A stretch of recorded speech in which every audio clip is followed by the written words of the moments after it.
I grew up in Germany in a wild and wonderful patchwork family. I remember once when I was probably, I don't know, maybe 13, I said I want to be a baker. I felt a bit like a leaf in the wind at times, just blowing from one thing to the next. But she emailed me saying, you know what, I'm just going to do this because the time's never going to be right. And it was probably the worst timing because we had young children. We literally put £500 each into this venture. That's all we did. Yes. And the rest was just hard work and YouTube videos and sleepless nights. Would have ever started the business if we hadn't had children. If you need all the skills in a business, Saskia and I are like this, and she's here. So we're covering all grounds, the three of us. We just wanted to give something back to people and make just in these really sad and hopeless times. We just wanted to do something friendly and kind, and that's where it got us. Yes, guys, welcome to another episode of LiT Inspiration Takeover podcast. Yes, you guessed it. I've got another brilliant guest in the LiT studios. I was saying to her before we started that I'm actually pretty excited about this particular conversation. I've been looking into her story a while. I think it's been like a month now, just seeing everything that, you've put together, everything that you've built. We had a conversation before, and throughout that call, I was just smiling because I was like, wow, this is such a beautiful story. And I do feel, Lisa, that your story is why I do this, right? It's the reason why I'm presenting all these wonderful stories, because people can actually make something, out of nothing and that sort of thing. So it's to encourage other people to say that, no matter where you are in life, no matter what you're doing, you can always transition. And with resilience, you can actually go, pretty long way. So, without further ado, Lisa, welcome to the LiT podcast. Thank you. You're at home. I was saying, normally, I'll start with an intro. In fact, please, if you can give us a brief introduction of yourself for those that don't know you, and perhaps what you do, that sort of thing. Yeah, my name is Lisa. I'm originally from Germany, so it might take people a little while to tune into my accent. You're clear. Don't worry about that. I've been in Leeds for about 10 years now. I came here for a job in digital marketing, and that's where I met Saskia, who's my other half. So everything I say today is my and Saskia's achievements. Right. We're literally joined by the hip. Absolutely. I was going to say we'll actually get into that as well. So I've got a question in there for Saskia. So hopefully she can come another time maybe and tell her side of the story. Yes, That'd be nice. I was thinking about that. Not hopefully, definitely. Yeah. I would like for her to come, for her to also speak on her journey, because as I stated today, what we'll be doing really is jumping into your journey and then relating it to what you do and all the wonderful things that you do. I'm sure she has her journey as well. We can speak about it again and then just carry on that way. And I'm more than certain those won't even be the only conversation we'll have. I'm sure we'll be when your book's out. In my book, you come back and there's a lot to cover. Yeah. Right? Yeah, speaking of books, I was going to say, so you're an entrepreneur, author, public speaker, digital marketer, did you say earlier? Wow. What can't you do? Right? Thing is, I know a bit about everything, but maybe that's sometimes the way, rather than being amazing at one thing. I think lots of entrepreneurs, actually, they are all right at many things. Absolutely. But yeah, so to continue the story of who I am, I suppose. So I met Saskia in the digital marketing agency, and we became friends over a shared love for baking. Brilliant.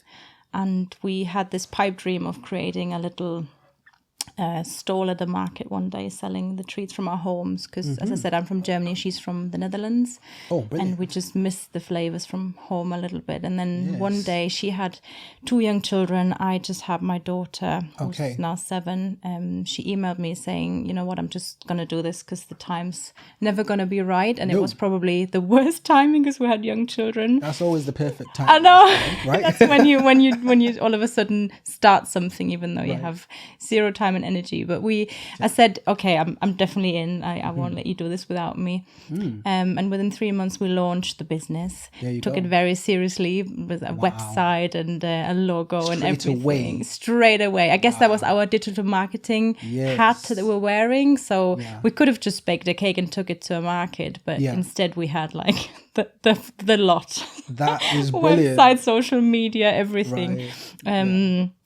And that's how it all began, really, selling cakes and biscuits from a market store. Most great stories start from a store, right? There's some businesses, because I have a business, Raw Express, for food. So I think you might have seen my trailer outside. I used to sell like vegan treats and stuff. So I used to go to festivals and markets, and I've seen some companies go from a market store to big companies. I think there's one company, I'll shout it out. It's not a marketing plug or anything. The Verga, is it? Verga, I think they spell it, Verga Core. They do burgers, they do vegan food, and they started from a market store. There's another one, what's that called, in Leeds, where they do like falafel. I've forgotten what it's called, but falafel guys.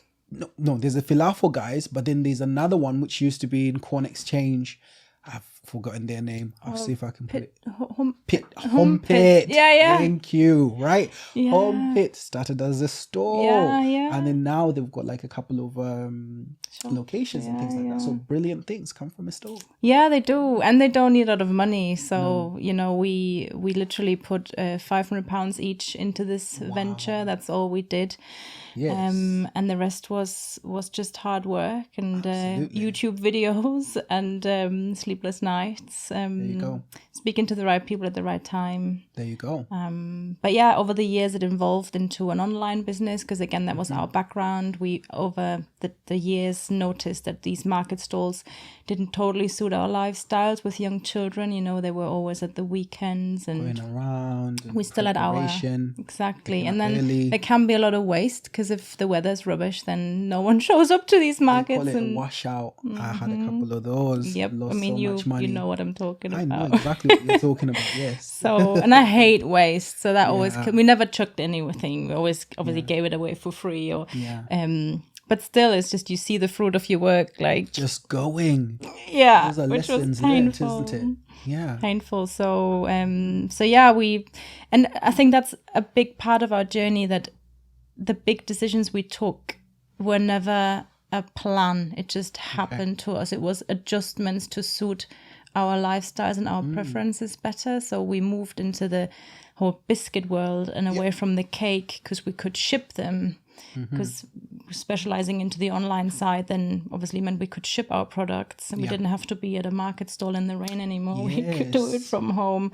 And so then we did the cakes and focused on the biscuits. But because we couldn't produce huge volumes, we couldn't do wholesale. Okay. So then we went into the gifting area and decided to produce personalized biscuits so people could print messages onto the biscuits. So it wasn't people buying biscuits for themselves anymore. It was people buying beautiful biscuits for someone else and then they would pay more, which suited us better because it was smaller volumes, larger margins. That's like all these little decisions, which is like that's the only choice we had, you know. But did you find that you were discovering certain things as you went along? So it's kind of like you had an idea of what the business was, but then the business became its own thing, right? Yeah. That's exactly what I'm hoping to do here, right? But I guess if you're open, things will come to you. Because I don't know if that's still the case, but when we started and we spoke to a few people, we were like, do you have a business plan? We're like, yeah. But going along. Today I say, stuff that business plan, you know, exactly. You can have a rough sketch, I suppose, but things will change so much. Yeah. You know, things change so quickly. I was having this conversation with a reverend. Actually, I had a reverend on the podcast, you know, and he was telling me about this whole planning thing and how, especially COVID, just threw all that away. Absolutely. To say you can't really plan because you don't know what is going to come. You can have a 5-year, 3-year plan and then something comes up. Even with technology, the way it's evolving, you're just going to throw that in the bin. Absolutely. So what you've said, that's exactly my thing. I say, jump into the deep end, figure it out as you go, and then plan according to what the market tells you, plan according to what you've got as well, so adjust accordingly. Absolutely. Do you get my point? Or else you will be in planning phase forever and then you find out that plan that you spent however long putting together is not even and you might be flogging a dead horse, you know, like forcing things because you think that is what the people want, and it might not be anymore. Yeah, I think what you might have to have, what works for us anyway, is that you have like an end goal almost of saying, absolutely, this is our vision, that's what we want, and then how you get there is almost secondary. Just let it happen and trust the process. Let inspiration take over. Absolutely, that's the one. That's the one. That's why I use that word, because I genuinely believe that what you've said, if you've got an end goal in mind and you begin, it's almost as if there are connections that happen, like in I would say the spirit realm, and even the people that will support you, or the people that will be coming to help your vision come to life, is people that you won't even expect, or you won't have planned for. Absolutely. Right? But the only way you can get to that point is to actually be doing it, learn, make mistakes. Even with what I'm doing, I've made so many mistakes, but I'm always adjusting, I'm always growing. And that was from when I started. I said to myself, this is going to be a constant learning process, and it's going to be constant adjustment, taking feedback, saying, how can I get better, how can I do things differently, until it gets to the point where I'm like, okay, yes, this is what I was envisioning, you know, when I started, and that sort of thing. But listen, we've already jumped into it, and I love it because inspiration is taking over. But I'd like to rewind us a little bit, and we will get back to the work, because there's so much more that I would like to find out about that. I just want you to school us today about Biscuits, about business, you know, transitioning and all that good stuff. But before we jump into that, I want to find out a little bit more about yourself. So foundation, perhaps, you know, formative years and that sort of thing. So if you can tell us a little bit about, you know, your upbringing, and as I stated earlier, I think we had a conversation, I told you, as it perhaps relates to, you know, some of the stuff that you're doing now. I mean, I grew up in Germany, in a wild and wonderful patchwork family. So my parents split up when I was quite little. So my mum remarried a wonderful man, actually, who inspired me a lot. Like, he was a visionary, not in the traditional sense. Like, he's not a successful businessman or anything, but he's I suppose, a feminist. And back in the day, there weren't. Yeah, absolutely. So he's in his 70s now. But he's influenced me massively in my outlook on what family life can be like, that it doesn't have to be traditional role models, that men can cook and women can work, and all these things, which is what I'm now living in my own family as well. Like, my husband is very hands-on. He's a wonderful dad. And I'm sure my stepdad was a great role model there. My mum's, a really kind of deep thinker, profound person, who has certainly passed that on to me, that I don't like shallow stuff. Like, I'm quite profound, too much for some people. Like, I struggle with small talk. I'm like, it's boring. What's going on? No. Get to the good stuff. I want to know about you, though. Right. So, and my dad was more the sort of traditional successful businessman. He had his own surgery. So I had a bit of everything, I suppose. And then I have two half siblings, a brother and a sister, who are 10, 11 years younger than me. So I'm the older sister. So I also have that, I suppose, responsibility syndrome of like, I need to sort everything and look after everyone. So that's also in me. I was quite good at school. It came relatively easy to me. I had a lovely school. Felt quite nurtured there. Went to university in Vienna. So I moved away from home to Austria and studied languages, English and Spanish. Brilliant. And I went traveling a lot, so that was my thing before I had kids. I spent a lot of time in South America. I met my husband in the Galapagos Islands. Did you? Right. That's absolutely brilliant. That's another good story. Yeah. I mean, what brought that on? The traveling. What made you want to go see the world? That sort of thing. I think it was just an interest for other cultures and languages, and my dad said he'd never done that, but his brother had. So he said to me when I finished school, when I did my A-levels, he said, I want you to take some time, don't just rush into university, because I know you're a doer, you're just going to do, and he was like, just take some time and see the world. And that's what I did. And so I went to Ecuador Yes. for 3 months and did a work experience there and a Spanish course, like an intense course. Just it was beautiful. I was gonna say your dad's a brilliant man. Can he be my dad as well? Which one? Like I have two. Oh, you got two, right? Wait, which one's the one that told you to take the time? My biological dad. Your biological dad, right? Yeah, oh, right. so... I'm thinking. See the way you describe him. It's like I'm thinking it's one person because it's obviously they've had that sort of impact on you. It was a good. I suppose they all came from different corners and contributed to who I am today. Yes. So yeah, I'm lucky in a way. It wasn't always easy, but it was. Looking back, I'm really thankful. Yeah, for absolutely. All the little bits they gave me on my path. There you go. I mean, I was going to say you glossed over, but I want to hear the story briefly, perhaps, about how you met your husband. You were beaming when you said that, right? I was like, she's glossing over it. But, no, it's such a beautiful place. I mean, the Galapagos Islands are paradise. I'm not even... Right.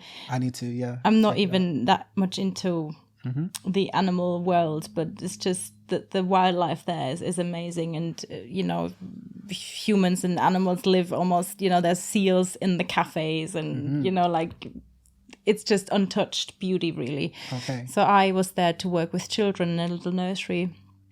And my husband, worked in the jungle to kind of eradicate species that they introduced. So plants like blackberry and coffee, they are kind of spreading over there and taking over the endemic nature. So he worked there, but then at the weekends he always came down to the town where I was. And one day I was working in a little bar at night, helping a friend out, and he walked in, and I looked at him and I thought, he looks like a really nice guy. Ooh. And I'd never had that before. I'm not sure it's love at first sight, but That's exactly what it is. Maybe it was. Especially if you're saying you never felt it before. No, it was more like, I kind of want to know this person. And then, you know what I mean, though? I've experienced that. That's how I know. Yeah, no, I still get that with people. I'm like, I want to talk to them. They seem interesting. Yeah. And then the next day, we didn't really chat that night. He was a bit drunk. And the next morning I did a island hopping boat trip with a friend and he was on the boat. Okay. So, got us together again. And then he started chatting. He thought I was a local because I spoke Spanish with my friend. All right. So he only heard me speak Spanish, and I guess he'd seen me work in the bar, so he thought I was a local. So he tried to chat me up in his very limited Spanish. And I thought he was Australian because he... I couldn't understand his accent. But yeah, he turned out to be British, and we spent about 2 weeks on the island together before we both had to go our separate ways. He was on a world trip, so he continued through South America. I went back to Germany. And we met 3 months later in London to see if we still liked each other. The rest is history. Absolutely, the rest is babies. Which 15 years ago now.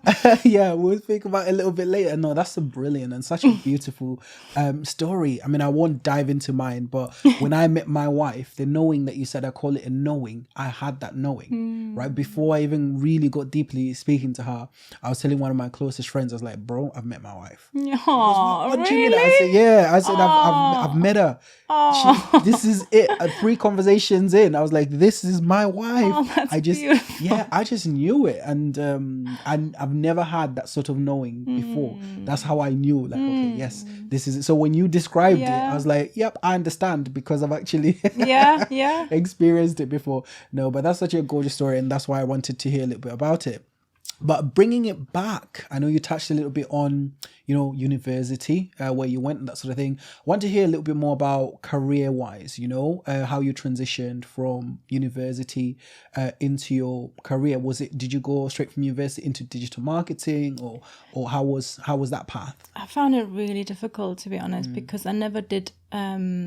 I never knew what I wanted to do when I was older. Like, my dad was a doctor, my mom was a social worker. It's like very defined, you go to uni to prepare you for that job. Yes. I never knew what I wanted to do. My dad's side, they're all doctors, but I knew I didn't want to do that. So I struggled a little bit because people ask you, especially if you have good marks, they're like, okay, what are you going to do with it? And I'm like, I don't know. Okay. And I remember once when I was probably, I don't know, maybe 13, I said I want to be a baker.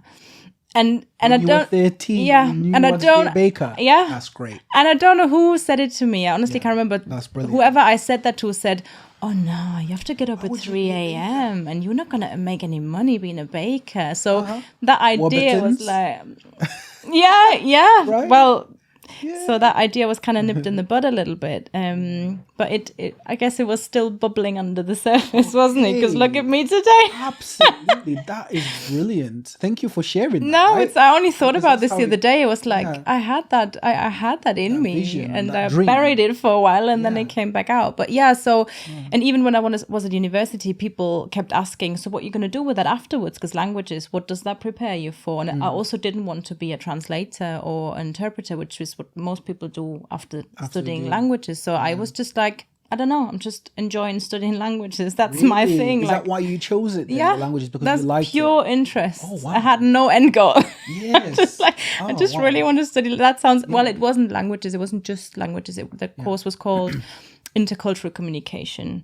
So it was a lot about how different cultures communicate, what communication is, obviously not just spoken word, but body language and, all sorts of things, how you dress. Differences, absolutely. And I always loved that. So... yeah, and then after I finished my degree, it was quite tricky. Like I felt there was no space for me. There wasn't a graduate scheme. There wasn't a clear career I could go into. So I kind of did lots of work experience, a lot of unpaid work, lots of I was what's the word?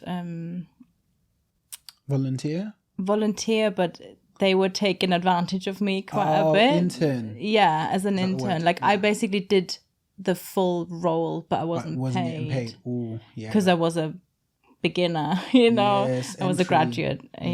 So that was quite a frustrating time. So I worked in a translation agency, and then I worked for a women's magazine because I've always liked writing, and that was a nightmare. They were just awful. They just exploited is the word I was looking for. Exploited all these graduates.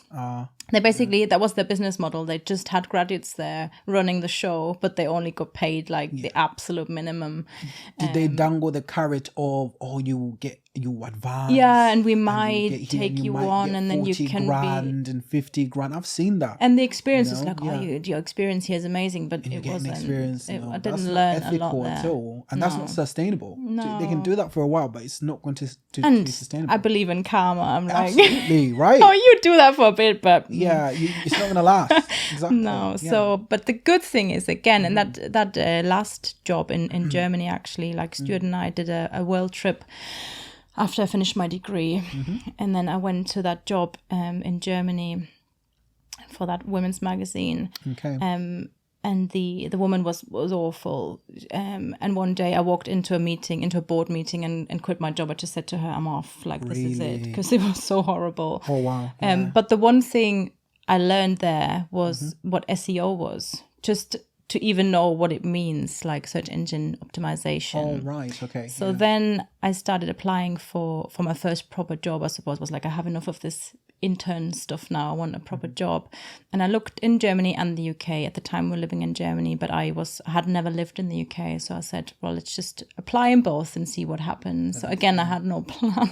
Okay. So I looked for all sorts of jobs with what I could do. I put in languages, I put in, communication. And what came up was a job in digital marketing, doing SEO for an agency in Leeds that had a German team, because they looked after clients who had expanded into the German market and needed someone to bridge the gap between the agency and the German media world. Yeah. So in a way, I felt like a translator, I was bringing my cultural experience into this. I was bringing my language skills into this. There you go. Stuart he had lived in Manchester, so he's from the Midlands originally, but he'd lived in Manchester, went to uni in Sheffield, so he was always kind of drawn north. So when I said, well, there's a job offer from Leeds, he was like, yeah, let's do it. Let's do it, yeah. So then he looked for a job, found a job in Leeds, and we moved to Leeds. Yeah. And that's where I met Saskia. So, if you look at my... flows in. Like, one thing goes... my questions for me.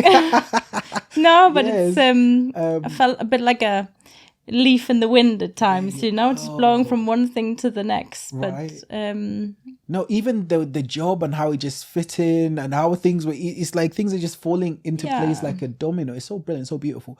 Saskia, jump into that for us a little bit. I know you spoke about it a little bit earlier, but perhaps you can touch on it a little bit more. Just in terms of, absolutely. Relationship there. So I started that job in Leeds, and there was a big international team. So they didn't just have a German team, they had an international team. So there were lots of Italians, French people, Spanish, and then Saskia was the one Dutch person, because the Dutch market is relatively small. So there was only one person, and she was always really quiet. She's quite introverted. So she kind of, everyone else was like, Friday night, let's go for drinks. You didn't have kids. British culture. I know. Right? And in a way, I didn't have kids. We lived in Sydney before, so I was used to that, let's go out.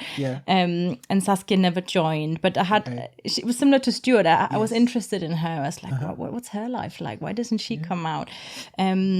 And then what happened, it was a really friendly team. And whenever it was someone's birthday, the manager sent an email around saying who wants to make a cake. And it was always me or Saskia. It was always me. And I was like, I'm going to do it. See how God works. I know. Service. I know. Yes. So then we started chatting in the kitchen one day, and she, like a water cooler moment, I suppose you'd call it now. And I said, so what's the crack with you then? Like, why do you like baking? And she was like, well, I used to sell apple pies at a market stall before I had my daughter. And I was like, whoa, two things that make it interesting here. Once you're selling apple pies from a stall, how amazing. And two, you have a child. I didn't even know this. So then, I learned a lot about her, and we started meeting as friends. She didn't go out and like I met my other friends when you're 25. It was more like meeting in my house to bake together. So we just tested recipes and just baked and brought it back into the office for people to try. And that was our way of socializing. And from the start, and that's why we named the business Bloom Bakers eventually, we said we bloom when we bake. Like it was our happy place, we're like kneading dough, weighing out ingredients. It was just our way to switch off the world and just to be, and like very therapeutic and mindful. And Saskia's similar to me in the sense that, that the depth, and we had like profound conversations early on and learned a lot about each other. And so then a few months later we said, we should do that one day, like reignite your market stall with the apple pie, and maybe I can add some biscuits. Because my granny gave me coming to life. I know. I'm just loving this story. I was like, okay, so these are the all pieces, these little things. Right? Yeah. Bakers, guys, the big puzzle. Gems. But go ahead. Go ahead. So my grandma had given me a folder with her favorite recipes for my 25th birthday. So we were baking a lot out of there. So Saskia's apple pie was kind of her own. She came up with that recipe, and then I brought my granny's recipes in, and we just started doing this. But then I had a baby. I had my daughter Alma. And everything just was on hold for a while. Yes. So I was going to ask you this: were you doing it part-time whilst working then? Yes, is that how it started? So when we started, when we launched the business, my daughter was 8 months old. I wasn't yet back at work. I took just over a year out. But we were basically working part-time in the agency and baking after the kids had gone to bed. So, from 7:30 till 11 is when we baked. And weekends is when we sold the stuff at the markets. Yes, market store. So if you look at my week, there wasn't any downtime, Describing my week right now. Exactly. And it still is like that. I absolutely I think that is just life as a parent. But no breathing space. It was a lot because we both had young kids and then the business. But as I said, in a way, I don't think we would have ever started the business if we hadn't had children. Because the kids inspired you to jump into it. To be the best, to live our best lives. Because I went back to work after my daughter was born. And I just couldn't, it was a beautiful company to work for, but the job itself, there was no meaning in it for me. There you go. And I always said that even before I had my daughter. But when I came back from maternity leave, it was like, this can't be it. Okay. And also the fact that she was at nursery from 8 till 5 or longer, and I was like, I'm just not sure I can do this. This can't be it. So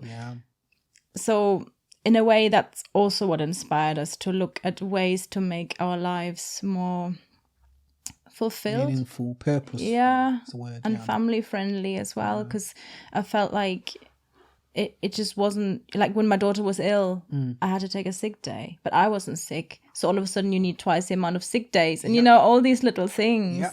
I'm like, this doesn't add up. Like, It's not my fault that she's ill and I want to work, but I can't. And and so it'll be almost as if like, we need you at work, and sometimes it'll be unspoken. It's those undertone subtleties where it's like you feel you can't even be sick. Yeah. Right, because you need to go to work and that sort of thing. So I absolutely hear you. Yeah, and especially parents and mothers, I think there's a lot of pressure on us to pretend almost like they don't exist, like we can just carry on as if nothing had happened, but everything has happened. Exactly. You have a little person there that you're responsible for, and that you want to be well and happy and fed and safe. So you can't switch that off ever again. I think even at work I was thinking about the child, my daughter, and she's obviously my number one, and now I have a boy as well, but it was difficult to live those two roles, and there's more than two, isn't it? I'm also a woman in my own right, and I'm a wife, and those are, I've mentioned this before, those are completely different roles, right? So you have to turn up as a wife fully, you have to turn up as a mother fully, you have to turn up as whatever job that you're doing, and then you also need time for yourself. So where does all that time come from? Do you get what I mean? Which is why I love the transition that you did, because you're putting all this energy, all this effort that you used to put at the job into something that is a business, but it's also serving your purpose, and I'm sure gives you a little bit more autonomy, a little bit more time, right? So like your energy is better concentrated, if that makes sense. And I have that purpose, and I know why. I have my why. I know why I'm doing this every single day.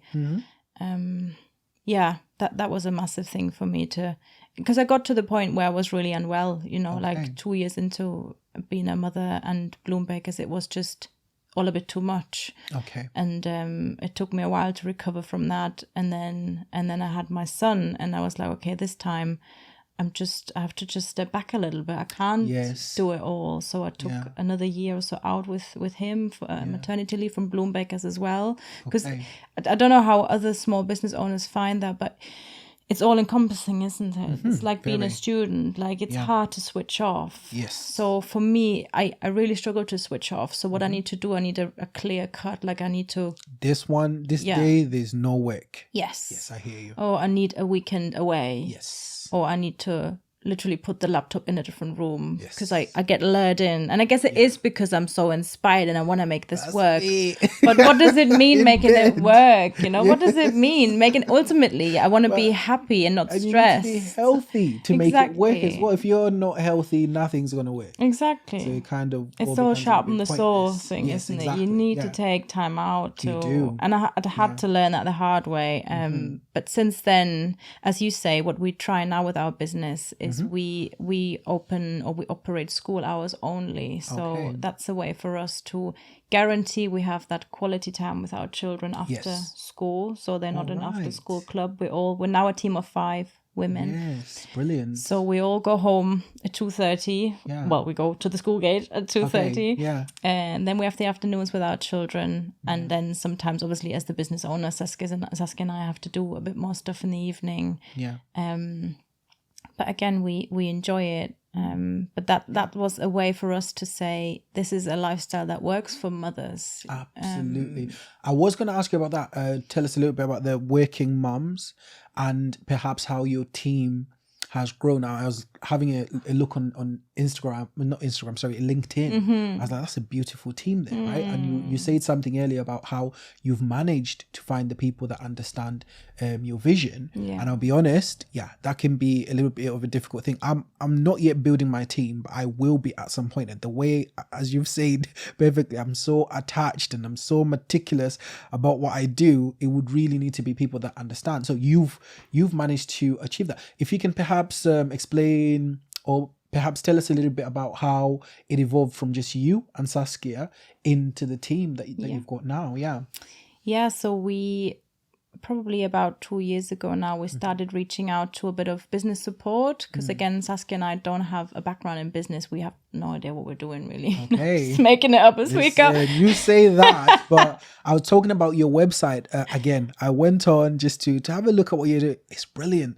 It tells a beautiful story and it reads so well with everything that you're doing, and the passion just radiates, from the page. I think I was telling you a little bit about that to say, I saw that and everything. The fact that you reached out just from seeing me online. We don't know each other, right? do we? I don't know you, so that tells you you're doing something right. No, it's a great testament. Thank you. We reached out to business mentors because we're like, I think we got so far, but we need a bit more of a plan now of how to actually do this. So we got in touch with the Barclays Eagle Labs, which is like a free business mentoring program. So you can pick, there's like a list of different business people and you can read through their bio and go, this person suits us because they have a background in food or whatever it is. So we spoke to 3 different people and they were all really, really helpful. And one sentence stuck with me, which is when one guy said, well, at some point you need to work on the business rather than in the business. And I was like, I'd never thought about this. Someone has said this before, episode 3, Shaf. Really? He said exactly that. Yeah. So good. So that for us was like, okay, we have to get someone to help us then. Yes. But the trouble was that we were a home bakery, we're baking from home. And I was like, I don't really want anyone in my house. Like, and I could ask friends, but we've done this for a while now and no one said, can I help you? I was like, I would force myself on them because I know no one really wants to, they all love the idea, but realistically, rocking up at my house at 8 p.m. to bake till 11, you have to be a certain kind of person to do it. And also, Lisa, at inception, most people don't really get what you're trying to do. I know, totally. They'll get it when it's now thriving and they say, we always knew you'd do it. I've experienced it. So what you're saying there. Even our husbands, like, partners. What are you doing? Like, why are you working so hard? And we're like, really? But we just saw it. I don't even know if we knew that this was possible. But we were just so driven. But I don't even know what it was. Yes, and you have to have that, as you said, you have to be a special kind of person to do it, right? There has to be there has to be, right? Like we've got a whiteboard in the house, always writing notes and everything. I'm lucky though that my partner, my wife, is very supportive. That's great. Like she was adding to the vision board the other day. Brilliant. She's like, I've got some ideas. When you come home, I just want to run them by you, right? So I'm like, I'm so lucky. Yeah. And as you know, most of this stuff is taxing, right? To get this and do that. So then I have to explain why I'm doing what I'm doing. So it sort of helps, to have that. But I was saying, no, I absolutely understand. When you're starting out, you just have to really figure it out yourself, basically. But we got to the point that we couldn't physically do it ourselves anymore. So that happened in the pandemic, actually. There you go. That we obviously had the kids at home, so there was no childcare at all anymore. We were just with our kids at home, homeschooling. We were doing our day jobs from home and we're baking more and more. And what happened is we did a little change to our website with regards to Biscuits by Post. Okay. And also we did we just felt like there was a lot of worry and sadness in the world at the time. Yes. And we wanted to give something back to people. And obviously we're no doctors, we're no nurses, we can't physically help ill people, but we thought we could spread a little bit of hope and a little bit of kindness. So we came up with these kindness biscuits, which was basically our signature product, a jam biscuit embossed with a message saying stay safe or thinking of you. Really? And people Brilliant. could go to our website and basically have them sent to someone who they obviously couldn't see because we were all isolating for free. So we didn't charge anything for that. And we had a very kind donor who paid for the postage cost. Really? And we covered the cost of the biscuits. Okay. And because we have our business has two arms. So we do the B2C, we sell to consumers during the web shop. Yeah, and then and we have the businesses. So we do a lot of logo biscuits. And obviously the whole corporate side completely broke away during the pandemic. There were no business launches, there were no events. So all that was gone. So we thought, okay, we're less busy than normal. Let's do something useful, you know, let's send those biscuits to people and spread a little bit of kindness. Joy, yeah. A little bit of joy, make people smile, make them feel more connected. And they could add a little personalized note, and we hand wrote most of those. Oh, that's brilliant. So we sent out hundreds of biscuits, Yes. and then the press picked it up. And then it was my daughter's birthday. It was my daughter's 5th birthday, and our email inbox exploded because the Yorkshire Post shared it, and a Facebook page in Leeds, a popular one, shared it, and we literally got an order every minute. Wow. And we were like, from service. And do you know why that's so brilliant, Lisa? It came from the heart. It did. You genuinely were giving back and we're doing something kind because you felt it, and look what that did. I know. That's greater marketing than if you tried to market. I know. It's not going to work. And we never, I promise, we never had in our minds that this would give us lots of money, But that's lots how it of works orders. best. Yeah. But that what happened, you know, because then we said we had to put a limit to it. We said we just cannot. Before it was unlimited, we sent every person a biscuit who emailed us or who ordered one. And they're like, okay, we can only do so many a day because we are mothers, we have our children here, we need to homeschool, we need to, you know, do all these other things. So then we had to limit it. But then what people did is they went through to the web shop and bought biscuits because they were like, well, if I can't have a free one, I still love the idea and I love their ethos. I'm going to support them. There you go. So our shop orders saw a 400% increase. Skyrocketed. But we never thought of this. This wasn't our intention. We literally just wanted to give something back to people and make just in these really sad and hopeless times. We just wanted to do something friendly and kind, and that's where it got us. So, and that was basically those two things: the kindness biscuits and that little change to the website made all the difference. So, I was going to ask you. Do you know when that happened? Was that the aha moment to say, do you know, or at that moment, were you now doing it? Had you transitioned from what you hadn't yet? No. So now then, was that the aha moment to be like, absolutely, wow, this is actually a full-on business? Yeah, tell us a bit about that. Yeah, because one was we were physically not able to do it all anymore. Yes. And two, we thought if we can survive a pandemic or thrive in a pandemic, then we can do this, you know. And Saskia and I are quite risk averse, both of us. We could have probably quit our jobs years ago. Yeah. But we were like, where's the money coming from, you know? And all of a sudden we're like, we're going to make it work. It's going to be fine. We had that confidence. And I guess our business was a few years old and we were like, okay, this isn't new anymore. We know how we can kind of steer it slightly. We know how to get more orders if we need to. And we had established a bit of a customer base, we had repeat business and all of that. So yeah, we took a leap of faith. We quit our jobs, and then as soon as the restrictions were lifted, we looked into a commercial space. Right. Because we were like, we can only employ someone and start working on the business if someone else works in the business, if they actually bake. Yes. So, and again, one thing came to the other. It wasn't a painful hiring process. One lady is actually a mum in my daughter's school. So her son is in my daughter's class. So one day in the school queue, she just turned around and said, oh, I just love what you do. I see it on social media. And if you ever need someone, give me a ring. I was like, we just spoke yesterday that we need someone. And she's now a production manager and she's wonderful. She's wonderful. She's literally like, if you need all the skills in a business, Saskia and I are like this, and she's here. So we're covering all grounds, the three of us. It's beautiful. And it was literally just her being so brave, saying, and so vulnerable, going, I'm looking for change. I've had, some challenges in my life recently. I need something new. And it literally the day before we decided that we're going to hire someone. How beautiful. It's a divine connection. I always say, call it what you will, call it the universe, call it God. That is a connection outside of your control. Yeah, you couldn't have orchestrated that if you tried. Absolutely. But it just came together like that. And that's what happens when you're on the right path doing what you're supposed to be doing. Totally. So yeah, that's so brilliant.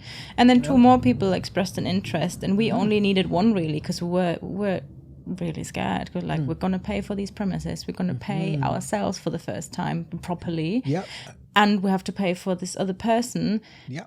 How is this, how? Rent and commitment. Exactly. And all of a sudden we had this responsibility for this other person, because she needed to pay her bills, obviously. And then two other people, obviously, we interviewed them and we also liked them. So then we were like, okay, what we're going to do is we split the role in three, rather than giving one person a full-time job, which they didn't want anyway, because they also had young children.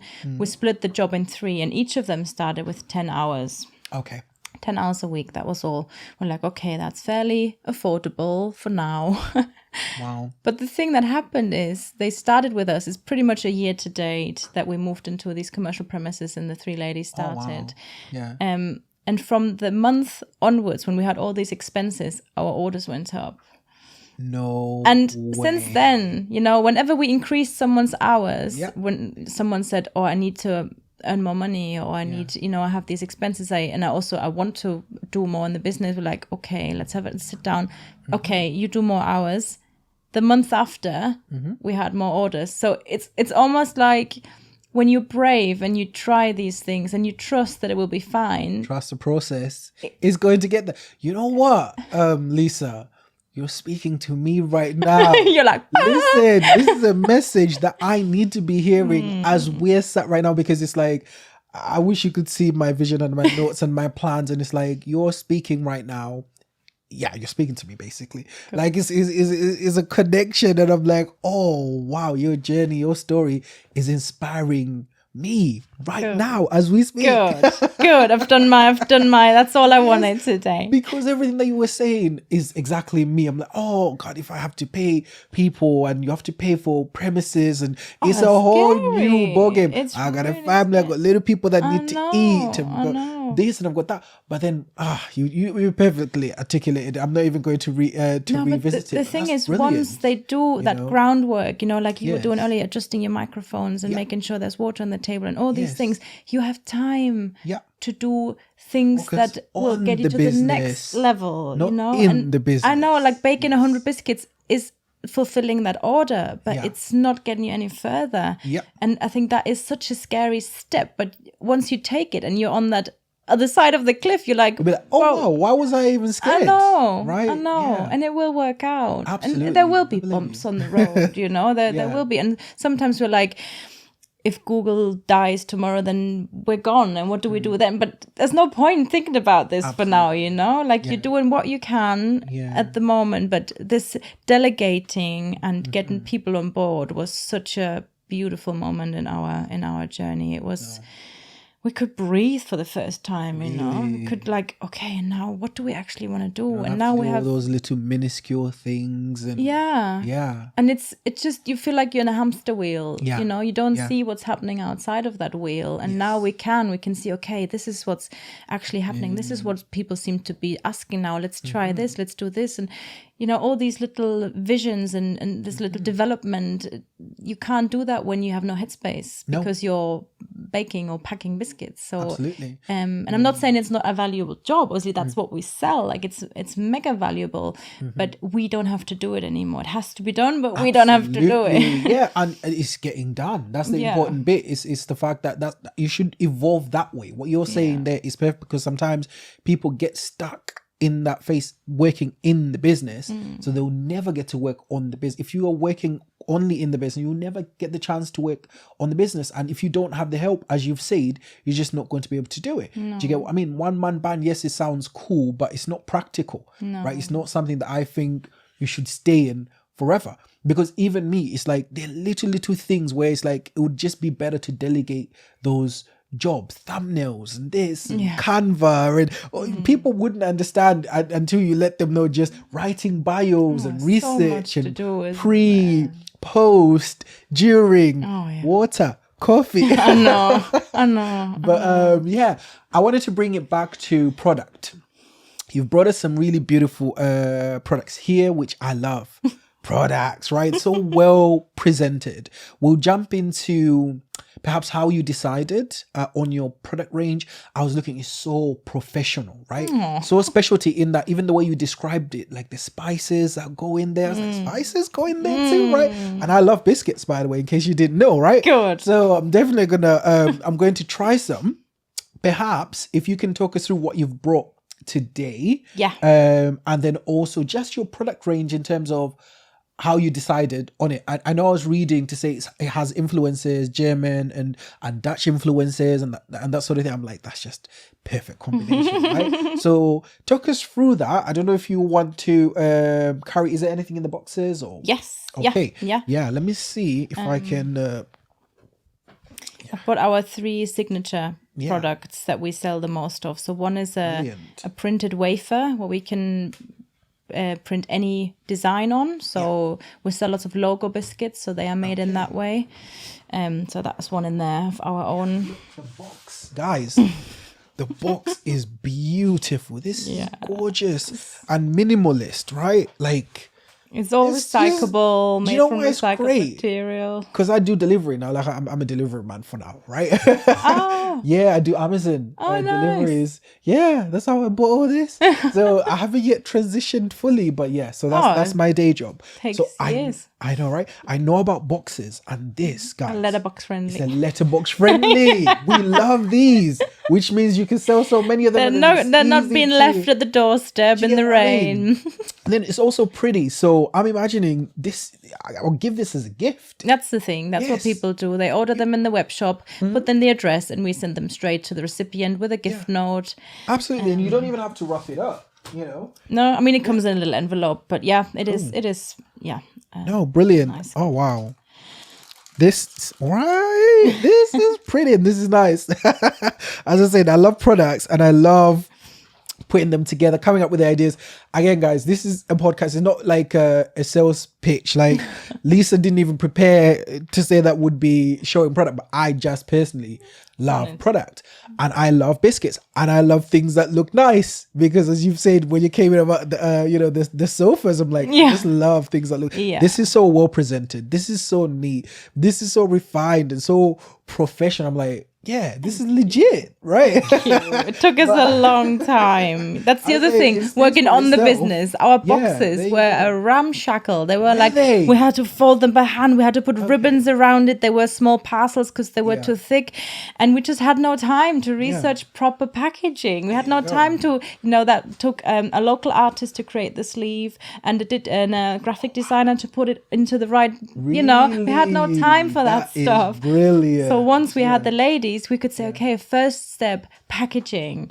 And then 3 months later, we had a beautiful new range, and it makes all the difference, Absolutely. Like aesthetics are important. How you present is how you present is how people look at you, right? And it's how they'll take the things. Premium brands such as M&S and others. If you see how they present, Apple is a good example actually, absolutely. Because Steve Jobs even said like one of the appeal of their products is that he wanted the packaging to be appealing, so it's very purposeful, so that you're excited about unwrapping. It's like a gift, right? Birthday gift. When you're unwrapping, they're unwrapping Christmas presents. The unwrapping is part of the process of the excitement, right? So as I was asking earlier about so talk us through your product range perhaps. So the signature product is the wafer topper biscuits. So any design, any color can go onto the wafers, and we put them onto a fondant biscuit. So the QR code biscuit, and then the Bloombaker's biscuit you just showed, that's that technique. Yes. Then we do fondant biscuits. So we emboss little messages into the sugar paste. Okay. They're suitable for consumers and businesses. So some business might just want to send a thank you biscuits to their staff, to their clients, or someone might want to say happy birthday to their dad. So kind of any message works. And then if you wanted to open the craft box, yes, they are our signature jam sandwich biscuits, and they are really what we started with. They're my grandma's recipe. Yeah, in there. So you can either slide the sleeve off or you open it. They're my this looks so good. I hope it's mine.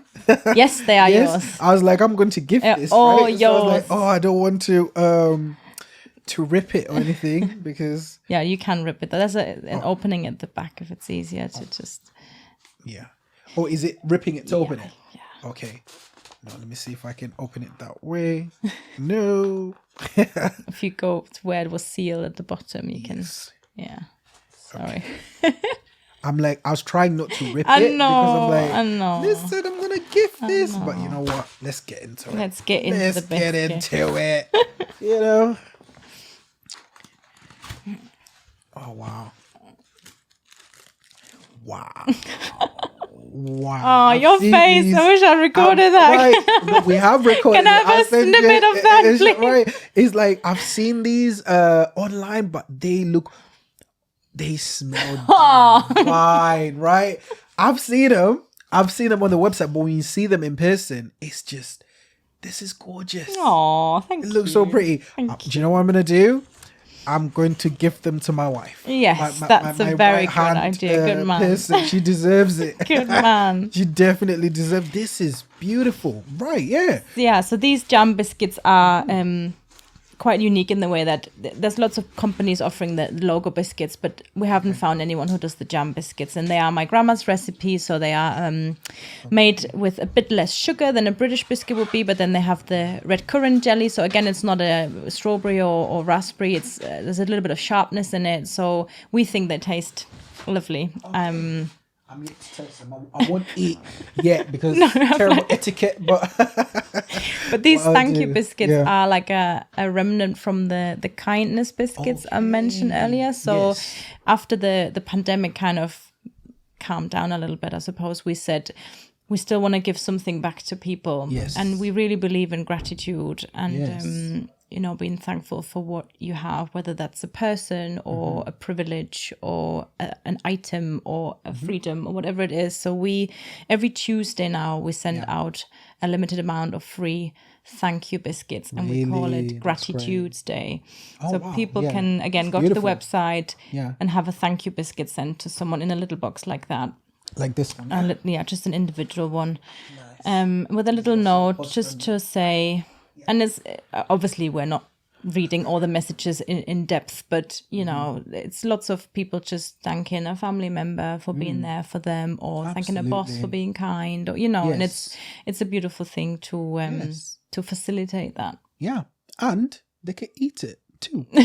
And there's no waste. It's all compostable and recyclable material. That is absolutely brilliant. No trace left. Right. Okay. So you've brought that on. What made you go down that route, the sustainable route? It's interesting you did that because with my business, Raw Express, I'm running. Automatic from the inception, I said it has to be that. It has to be recyclable. It has to be compostable, anything reusable and that sort of thing, because thinking of the sustainability of the environment. Yeah. What about yourselves? What made you go sustainable? Similar. I mean, all my parents were always really keen on being quite eco-conscious. I grew up with little messages. Some of them weren't true, but I carried them for years. Like one story my parents told me was when I left the water running for too long, I would be taking water from elephants in Africa. What? And I loved elephants. So I don't know why I think they must have been desperate to make up white lies. But I was like, oh my God, never again. Let me not be taking water from elephants. So until this day, it gives me the, when someone just leaves the water on it's like, in an office or so, I run there and I'm like, you can't do this, you can't waste anything. So I think it was ingrained into me, this hatred for waste. No, I hear you. So we just... And again, we could have made our lives so much easier. It's much easier to order plastic boxes and plastic bags, and it's cheaper as well. But we said, I don't want to contribute to this mess. Yes. We want to leave a cleaner planet for our children, or at least not make it worse. So we invested into that. It's still a lot more expensive to buy the sleeve is made of recycled material. The bags the biscuits are compostable. It doesn't look like it. You can't see it, but for us it's important. Wow. Yeah. And we feel it as an investment into not just our business, but the future. And I will tell you, people will pay that extra for sustainability, and also that's why it's called sustainability, because you will last, you will sustain, because even the newer generation that is coming along, they're more conscious about how you produce, what you produce and that sort of thing, what goes into it. It's no longer good just to make something that tastes delicious. It's about what's your mind process, which is something I actually had a question on this as well, to say I noticed that you do go that extra mile, right? Even deciding to make your biscuits by hand, which is what you do, and it just gives me that they've got this home feel to it, right? Which of course that's going to be extra effort, of course that's going to be extra resources as well, right? What made you go that route? I was impressed with it, by the way, but what made you go down that route? Well, one is probably a lack of investment. Like, it would cost thousands to get machines to do what we do. And obviously in the long term, it would pay for itself probably within a few months. But we've always loved the fact that baking is a bit like our business. It's made from nothing. You have very raw materials, like a block of butter and a bag of flour. And in the end, you end up with this. And I think the process, again, is the journey, is the destination, isn't it? You enjoy the process. And I think the ladies who work for us now and who do most of this creative process, they get a lot from that. They go home after their 5 hours and they can see what they've done. Yes. They can see the fruit of their work. They've baked 500 biscuits. Brilliant. And they know that they're going to bring smiles to people. So it's just... Lots of people who know our story a bit better, they say it's not just a biscuit. Absolutely. And it really isn't, because it's the whole thing that biscuit does to the person who eats it, what that biscuit does to the person who sent it, what that biscuit does to the person who made it. Absolutely. So, it's a win-win-win. It's a symbiotic relationship that just ties in and connects together. And it's so thought through, it's so purposeful that it's giving me joy. I don't even work for you. Yeah, you tried one. Right. I know. I haven't even tried it, but I'm just like, explain the way you're explaining it. It's wonderful. Do you get what I mean? And then again, it's inspiring me and encouraging me to say that when you're working in purpose, so many other things tie in a way where it's just like, I can imagine it's just a wonderful thing. That's sort of the vibe that that's the vibe that I'm getting from when you're explaining that, Yeah, absolutely. That's certainly our experience. But what I was gonna say earlier when you said the one-man band and all, I don't want to say that what we did has to be your blueprint, not yours, but everyone who's listening. I think for us it was just getting too much, and we wanted more. In terms of, the baking, someone might do something similar and be forever in the kitchen baking and selling on Etsy. And there's absolutely no shame in that. But for us, we were like, okay, I've baked, I think there was one year, I think the pandemic year, we baked 16,000 biscuits from our home kitchens. It's not just a few biscuits here and there. It's serious operation. Serious business. So we're like, I've done my fair share of biscuits. So maybe it's time for something new. So I think it's just, again, what you were saying about the purpose of your podcast, being true to yourself and being authentic and doing these little adjustments and going, am I still enjoying this? And if not, then it's time to make an adjustment. And if you are, if you're like, I'm perfectly happy doing all the jobs in my business and also hiring someone scares me too much, then it's not the right time, you know. So I think the time, you will know when it's the right time. And you probably, for us, we knew when it was the right time, but it was still scary. Okay. So it never stops being scary. No. I was saying earlier, I think I said it to you, I was like, oh, I'm feeling nervous. Yeah. And I've done this a couple of times, quite a number of times. And then I even mentioned to my wife, I was like, you know what, that nervousness is a sign that I care about what I'm doing. Oh, totally. It is excitement, but I don't think it will ever go away fully. But now, as I've gotten into it, I'm like, oh, I'm just chatting to Lisa and it's all good. But in inception, I was like, oh man, I want to do well, That's right? Exactly that. I want to present proper. I do care about what I do and that sort of thing. So yeah, I always get, okay, now you know the secret, guys. I always get a little bit, I know, right? I always get a little bit nervous. I'm like, oh, you know, just want everything to go right and to go well and that sort of thing. But I think that's a wonderful thing. I agree. You know, but so I was gonna ask you something as well in terms of the people that you've worked with, clients. I want to ask you, I was seeing some interesting ones on there. So I saw Fendi, I saw BBC, I saw NatWest, right? I was like, these people are serious. I know. You know? It's ridiculous, really, because people listen to us and us two mums, like pretty unpretentious people, come along in our ramshackle cars, and then we're like, oh yeah, this is our list of clients. We go, whoa, you mean business all of a sudden? We're like, yeah, we've meant business all along. We just don't wear suits, you know? It's so it started pretty early on, and I think it comes down, and that's probably something I haven't focused on a lot, is we have a background in digital marketing. So we have known how to grow our website. So the way we get clients is through our Google rankings. Okay. And that's what we did in the agency. All right. So you mustn't, I wouldn't say that anyone can just easily do what we did, because we did have that. My husband used to joke that we're marketers who happen to bake. Not bakers who have a social media presence. That's a bar right there. So and again, that's why we took it so serious from the start. We had a website when we came to our first market store. No one needed to see that website, but for us, it was really important. Yeah, absolutely. And because we've had that website for 6 years now, and Saskia, by the way, she built that. So she's the geek.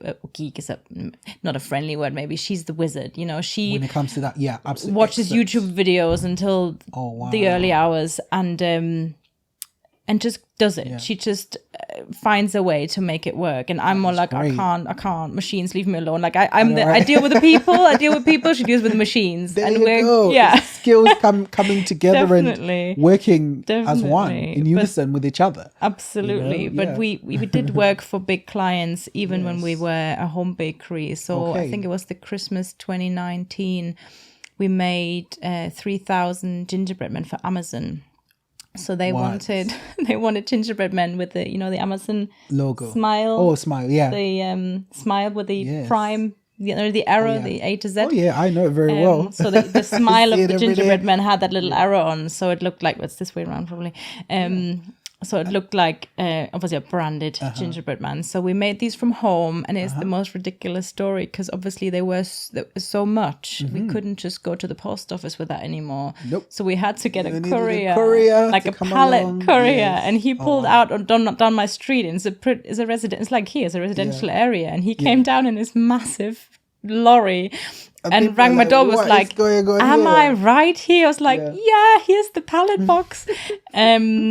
And he didn't have a pallet, even though I ordered one. So then I called Saskia, like panicking, because obviously our biggest client was like, this has to go right. And Saskia was like, I'm just kind of by my kid's school, and I can see a pallet. I'm going to try and put it in my car. So, the desperation. But then the guy in the lorry was like, I'm going to sort it, don't worry. Don't worry. And they all arrived, and Amazon was happy. But so we've worked for big clients from the start. And I think sometimes they probably had no idea who we really were, because on our website we look probably different to what it was. I mean, we're getting to that place now where we are this wonderful commercial bakery.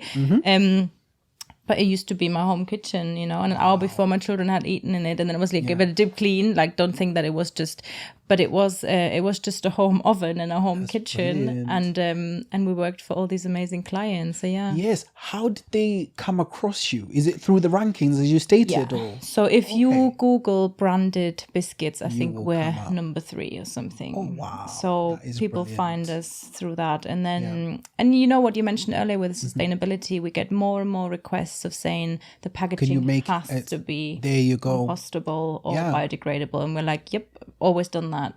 It's Fine, in our we can DNA. yeah. There you go. Absolutely. So Amazon That's as well, brilliant. back in Yeah. 2019, they said we can only go ahead if it's sustainable packaging. That's where the world is going. You know, And it's that's wonderful to that's see. where the world is going. Really and I know glad. you were saying, it's expensive, but that will become the standard. Hopefully, For everyone. And then what will happen is that the people that don't catch up, unfortunately, will be left at the wayside. You have to. And that's some of the stuff that I was learning in university, how to build a sustainable business. And you mentioned earlier, just to bring this in, cross-cultural, management was a key component in my course. And they said, you are going to need to know this if you're going to do anything in business and marketing, because look how people do business in China and other. Anyway, not to take it away, but key components, sustainability and cross-cultural communication, very core to any business, So yeah, I agree. But yeah, I saw something else as well on your website to say that you're international.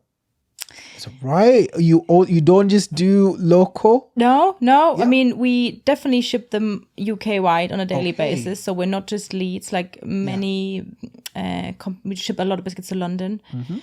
And yes, internationally as well. So Brexit hasn't really helped us because some countries are a bit funny with having food sent out now. But if there's no problems with customs, then we send them abroad as well. And we have done on many occasions, because the biscuits, once they're sealed like that, they have a shelf life of 10 weeks. Okay. So even if they are on the road for a while, they are still enjoyable. Fine. Yeah. All right. I mean, it's been such an exhilarating conversation. We could go another hour, but I'll summarize it with these few questions that I had for yourself. I was actually meant to ask you this question at the beginning, but the conversation just took shape, and I loved it. What goes into a perfect biscuit? Right? Ooh. This is a question that came to me. I was like, that's the first one. What goes into a perfect biscuit, in your opinion? In my opinion, of course, yeah. Well, what I like is if it isn't too sweet. Okay. I don't like it when all I taste is sugar. Yeah. I don't think a biscuit has to snap. I have to disagree with Fruly, and and people go, perfect snap. I'm like, it's a British thing. I've never heard that has to be the case. Okay. And we've done a survey since, and lots of people said it's rubbish. It doesn't have to. Snap. So that's my opinion. I quite like it when it's kind of melts in the mouth, and our biscuits are, especially the jam ones. I guess the jam also makes it a bit softer over time, so they are more melt in the mouth than a crunch. Okay. I like it when, and again, it's in our DNA. I like it when it's real, honest ingredients. So our biscuits are made with real butter. Okay. And I think you taste the difference. I think you taste when it's like this kind of empty, margarine, whatever, palm oil. So ours are real butter, you want to and make sure substantial, rich. Wow. And at Christmas, we haven't really talked about our whole Christmas stuff, because that's a whole another beast. But we do Lebkuchen, which is a German speciality. So they're like a mix between a cake and a biscuit, I suppose, made with nuts. So there's no flour in them. It's just ground nuts and spices. So they burst with cinnamon and nutmeg and cardamom and all these spices. We make our own spice mix. And they're just wonderful. So I love, they're just, again, rich. I feel like I'm not someone who would eat a whole bar of chocolate. I rather have 2 pieces of like really nice chocolate, and I think our biscuits are the same. Yeah, I'd rather have one large, nice, rich biscuit than a pack of cheapy ones. Yeah, that's what I'm saying. That's why I used the word earlier, specialty, and I asked you that question deliberately because I've seen with the way you're describing, I was like, this is professional, and you can see that there's specialty that's gone into this. And when you describe your grandmother's recipes, I can just see the passion. I sense the love in what you do, just from having seen it on your website for starters, and then also seeing it in person. I don't know, there's just something when you look at it, it just radius. You say it about my face, like when I looked at it, how it was. So that was a genuine reaction. Of course. Can't make that up, right? Well, unless you're a good actor. I know, right? So there is something there, and it's just so wonderful, so beautiful. And you'd think it's just biscuits, but I think it's more than it is. It's more than biscuits. And Saskia always says that we're in the business of words. There you go. And if we had a background in printing, we might have specialized in cards. Yeah. But we had a passion for food, and we've always loved food, and we missed the flavors from home. And having my grandma's legacy living on in her biscuits is why we chose biscuits. But ultimately, it's not just a biscuit. There you go. And we've said that. Right. So so round us up. Family. Right. You've touched on it a little bit. Your wonderful husband. You say you've got 2 kids and that nice stuff. How do you balance, family with work, especially the way you described this? Obviously, things have changed now. You're in business. It's full on. Perhaps what's the difference now between when you were working full time and working in the business and balancing that out with family? I think that it's a work in progress, to be totally honest. I don't have it down of like, how does a mother who runs a business do it? I think it's always, again, slight adjustments in going, I've worked too much this week, I need to focus on the kids more, or I'm a bit bored with this, I need to do more of that. Whatever it is, I think there is no blueprint again. Okay, yeah. What I would say has made all the difference since we quit our other jobs is that everything we do has a purpose. So every hour I put into Bloom Bakers is getting me one step further. Okay. Every hour I put into my children is getting us all one step further. Absolutely. I didn't have that with the other job. I was like, whether I'm here or not makes zero difference to me, to them, to the world. It's yes, the client might improve slightly, but I wonder if they really care. You can be replaced tomorrow. Of course. Yeah, easily. And I could be replaced within Bloom Bakers, but it's, I think it's that purpose again. I mean, working school hours is how we make sure we have enough time with our children and have enough hours in the day that we spend not working, because it is very easy if you're self-employed to work too much on it. Yes. So in a way, the children are a natural limit setter for us. They're like, we're here now, it's time for family. Close the laptop. And I think if I didn't have children, I'd probably work way too much. Straight. Yeah. Because I'm massively limiting my social life. Okay. I have since Bloom Bakers has taken off, but that's not something I need so much in my life. I feel having the family, having a few really deep connections with people like Saskia and other friends.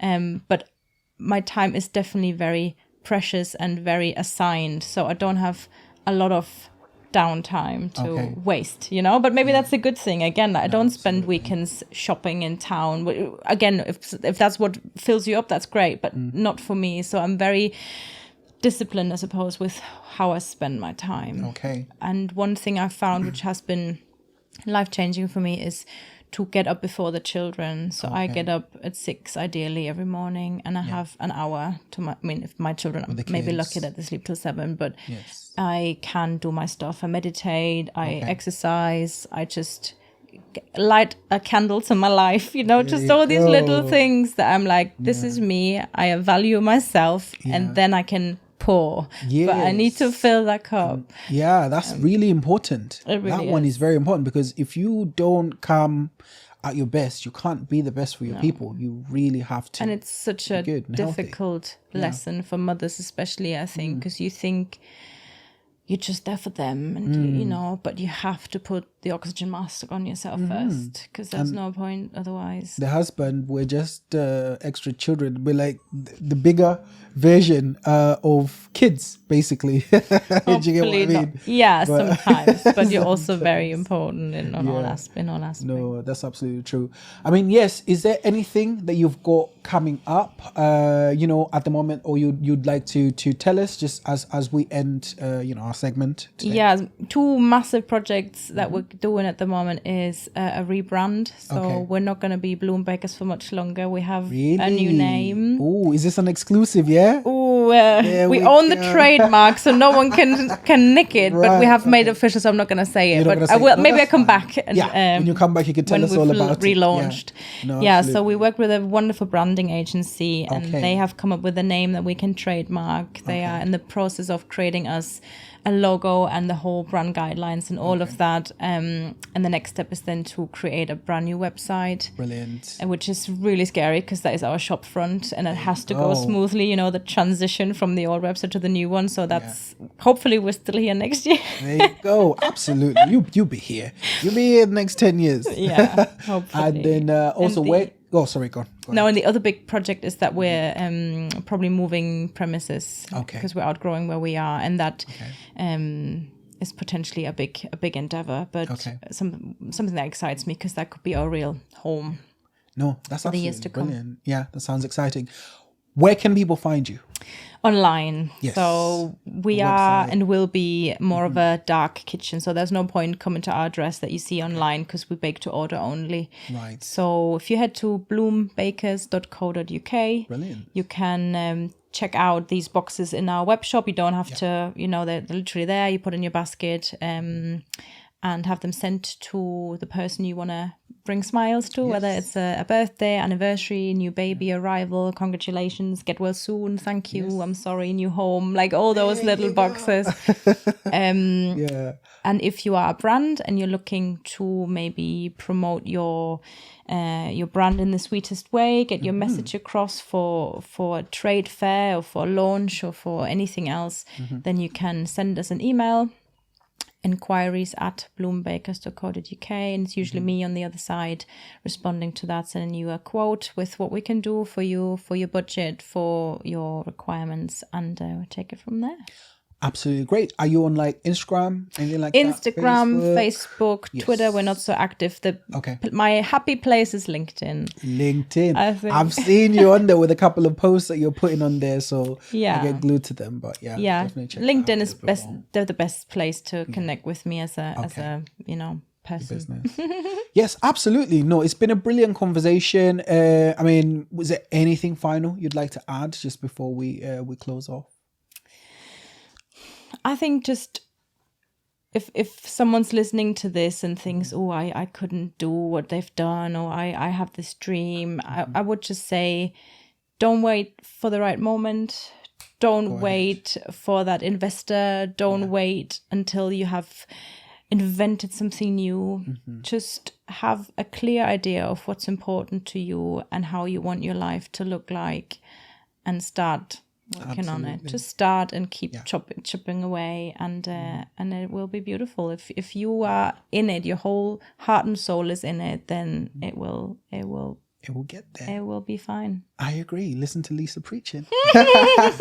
Inspiration took over today, and we've been taken to school on more than just biscuits, on life and so many other things. It's been so wonderful because as well as the viewers, as well as the listener, you really have spoken to me as well, and you've encouraged me, you've inspired me today, which is always the outcome that I look for with every conversation that I have. Thank you so much for gracing us with your time, gracing us with your presence, your beautiful products and that sort of thing. And as I say, divine connection. There is no way that I could have put this together unless it was something that was meant to be. You could have said no, you said yes, you came through, and I think it's been absolutely great and amazing. Guys, another episode of Let Inspiration Take Over podcast. Be sure to catch it. Make sure you follow us on YouTube, like, subscribe, follow on Instagram, and Facebook is coming very soon. Something coming as well, which is a surprise, but I'll tell you all about it as we go along. But guys, thank you so much for joining us today, and we'll catch you in the next one. Thanks for having me.